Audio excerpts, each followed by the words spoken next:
Yeah. Today I will teach you tense, a portion of English grammar, and this portion is very useful for class 11th and 12th. This is your first lecture. Students, when we talk about tense, what is tense? Tense क्या होता है? जब हमसे पूछा जाता है हम simply कहते हैं present tense, past tense, future tense, लेकिन टेंस होता क्या है? एक्चुअली टेंस जो है इसका कोई एक्चुअल डेफिनेशन नहीं है। टेंस एक ग्रामेटिकल टर्म है, शब्द है, जिससे हम किसी कार्य के होने के समय को बताते हैं कि कोई कार्य किस समय में हुआ। प्रेजेंट में हुआ, वर्तमान में, तो हम उसे प्रेजेंट टेंस कह देते हैं। जो बीत चुका है उसके लिए हम पास्ट टेंस वर्ड का यूज करते हैं, और जो अभी हमारे सामने फ्यूचर में आने वाला है उसके लिए हम फ्यूचर टेंस का यूज करते हैं। So on the basis of time, समय के आधार पे टेंस को 3 कैटेगरी में बांटा गया है, प्रेजेंट टेंस, पास्ट टेंस और फ्यूचर टेंस। और स्टूडेंट्स, इसके अलावा प्रत्येक टेंस के, चाहे वो प्रेजेंट टेंस हो या पास्ट टेंस हो और फ्यूचर टेंस हो, each tense is further divided into 4 categories. सभी 4 कैटेगरीज में आगे डिवाइडेड होते हैं सारे टेंस के साथ। जैसे प्रेजेंट इंडेफिनिट या इंडेफिनिट को हम दूसरे वर्ड में कहते हैं सिंपल, पास्ट के साथ भी होता है पास्ट इंडेफिनिट, या फिर पास्ट सिंपल फ्यूचर के साथ भी होता है। दूसरा जो होता है वो होता है कंटिन्यूअस। कंटिन्यूअस टेंस को दूसरे वर्ड में क्या कहते हैं? इम्परफेक्ट। ये तीनों के साथ होता है, चाहे वो प्रेजेंट हो, पास्ट हो या फिर फ्यूचर हो। एक होता है परफेक्ट, और फोर्थ जो होता है वो होता है परफेक्ट कंटिन्यूअस। इंडेफिनिट का अर्थ क्या होता है कि ऐसा टेंस, ऐसी घटना जिसका कब वह शुरू हुआ कब खत्म हुआ ये हमें मालूम ना हो, उसकी टाइमिंग नहीं दी गई हो, लेकिन इतना जरूर डिनोट करता हो कि हाँ वर्तमान की बात है, उसे हम कहते हैं इंडेफिनिट या फिर सिंपल।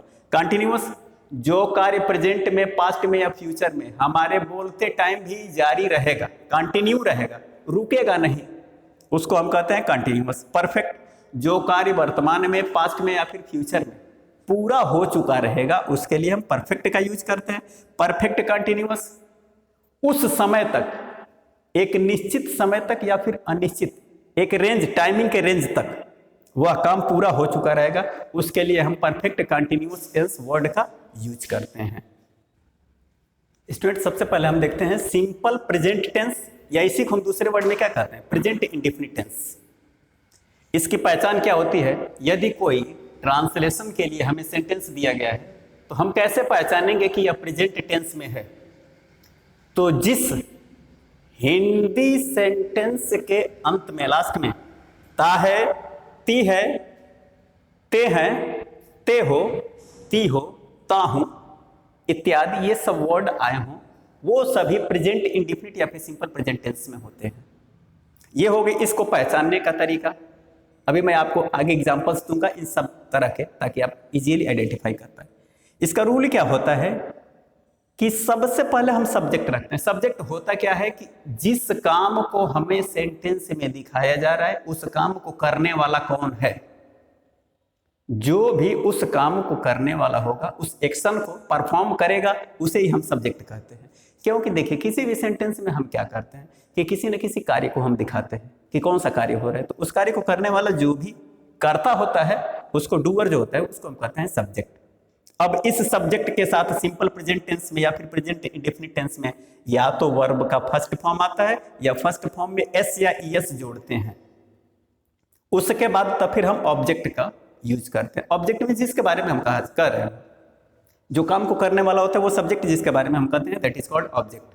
वर्ब क्या होता है कि कौन सा कार्य हो रहा है, उस काम को दिखाने वाला जो शब्द होता है उसे हम कहते हैं वर्ब। अब इसमें ये कंफ्यूजन है कि सब्जेक्ट एक ही यहां पे लिखा है और वर्ब 2 तरह के लिखे हैं, तो कब हम इस वर्ब के फर्स्ट फॉर्म का यूज करेंगे और कब वर्ब के फर्स्ट फॉर्म में एस या ईएस का यूज करेंगे? देखिए, जब सब्जेक्ट के रूप में आई दिया गया हो, वी, यू, दे या प्लूरल नाउन दिया गया हो, तो इन सब के साथ वर्ब के फर्स्ट फॉर्म का यूज करते हैं। इसकी मीनिंग मैं बता दूं कि आई का अर्थ जानते हैं, मैं होता है, वी मीन्स हम लोग, हम सभी, हम लोग, हम सभी, इन सब का मीनिंग देता है वी। यू, तुम, आप, तुम लोग, तुम सब, इन सब का मीनिंग यू देता है। दे, वे लोग, वे सभी, वे सब लोग, ये दे का मीनिंग देता है। अब प्लूरल नाउन में क्या आ जाएगा, जैसे विद्यार्थियों, स्टूडेंट्स हम कहते हैं, किताबें, लोग, इस तरह के जो वर्ड्स आते हैं, यानी जो एक से अधिक संख्या को डिनोट करता हो उसको हम प्लूरल नाउन कहते हैं। इन सब के साथ यदि किसी सेंटेंस में इन सब को सब्जेक्ट के रूप में, किसी कार्य को करने वाले पर्सन के रूप में दिया गया हो तो इन सब के साथ वर्ब के फर्स्ट फॉर्म का हम यूज करते हैं। दूसरे तरह का सब्जेक्ट यहाँ पे कौन सा होता है कि ऐसा सब्जेक्ट, जैसे मान लीजिए ही हो गया, सी हो गया, इट हो गया, तो ही कोई एक लड़का हो, एक लड़की हो, उसके लिए ही या सी का यूज करते हैं। इट किसी भी निर्जीव थिंग के लिए which is singular. Name, name means proper noun, name means over here proper noun, और प्रॉपर नाउन आप जानते हैं किसी भी व्यक्ति, वस्तु या स्थान का जो विशेष नाम होता है उसे हम प्रॉपर नाउन कहते हैं। Means that the name of the particular place, person और thing, that is called proper noun. इसके साथ सिंगुलर नाउन, एक वचन का, किताब हो गया, पेन हो गया, विद्यार्थी, विद्यार्थियों होगा, प्लूरल में जाएगा, विद्यार्थी होगा तो सिंगुलर में। इस तरह के सब्जेक्ट जब किसी सेंटेंस में दिए गए हों तो इसमें वर्ब के साथ ये हमारे लिए जरूरी हो जाता है कि वर्ब में एस या ईएस हमें जरूर जोड़ना है, नहीं जोड़ेंगे तो हमारा ट्रांसलेशन जो है वो गलत हो जाएगा। स्टूडेंट्स, अब इसके एग्जांपल्स हम देख लेते हैं। फर्स्ट में लिखा है, मैं तुम्हारी सहायता करता हूं, ताहूं, ताहूं आया है, यानी सिंपल प्रेजेंट टेंस या फिर प्रेजेंट इंडेफिनिट टेंस है। सहायता इसमें कौन करता है, मैं करता हूं, और जो किसी कार्य को करने वाला होता है उसको हम सब्जेक्ट कहते हैं। यानी सबसे पहले ट्रांसलेशन बनाते समय हम किसकी इंग्लिश लिखेंगे, मैं की, और मैं की इंग्लिश क्या होती है, आई। अभी मैंने आपको रूल में बताया कि आई के साथ वर्ब के किस फॉर्म का यूज करते हैं, फर्स्ट फॉर्म का। तो मैं क्या करता हूं, सहायता, सहायता की इंग्लिश क्या होती है, हेल्प। किसकी, तुम्हारी, तो तुम्हारी की इंग्लिश यू, इसलिए हमारे ट्रांसलेशन बन जाएगा आई हेल्प यू। दूसरा सेंटेंस देखते हैं, तुम गुरुओं का आदर करते होते हो, यानी ये भी प्रेजेंट टेंस है, सिंपल प्रेजेंट टेंस है। गुरु का आदर कौन करता है, तुम करते हो, तो सबसे पहले तुम की इंग्लिश लिखेंगे क्योंकि आदर तो तुम ही कर रहे हो। तुम की इंग्लिश क्या होती है, यू। तो यू, तुम क्या करते हो भाई, तो अब तुम के बाद दूसरा वर्ड हम क्या लिखेंगे, आदर।